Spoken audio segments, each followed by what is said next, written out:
So this is for my retarded son, Chris, who doesn't seem to understand the words that I'm saying.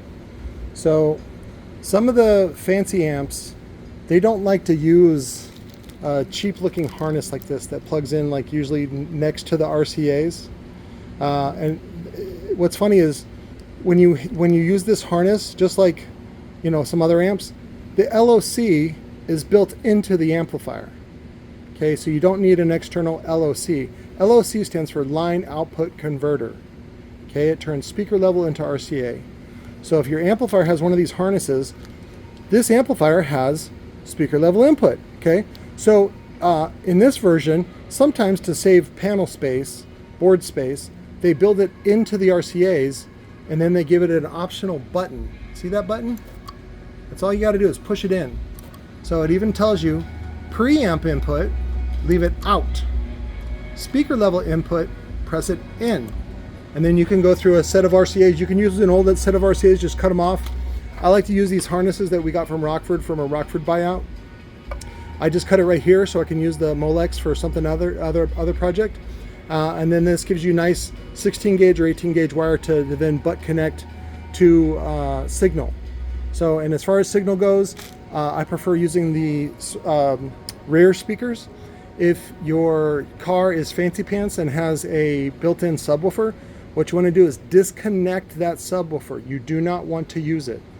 And you use the signal from that's feeding the subwoofer to then run signal. You can just use 18 gauge speaker wire to run to this and connect right there.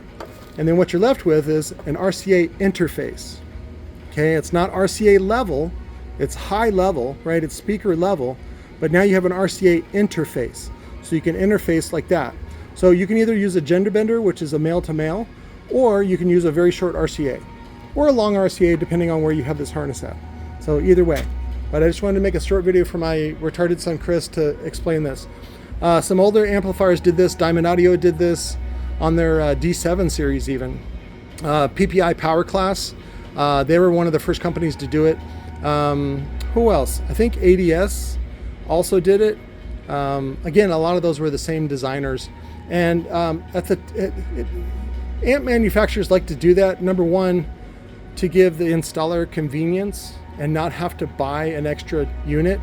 It also closes the loop on opportunities that companies like Audio Control, who specialize in bass booster LOCs, like the LC2, LC5, LC7, all that kind of stuff, you don't need it. The amplifier company has already thought of you and said, you know what, we should just put that LOC built into the amplifier.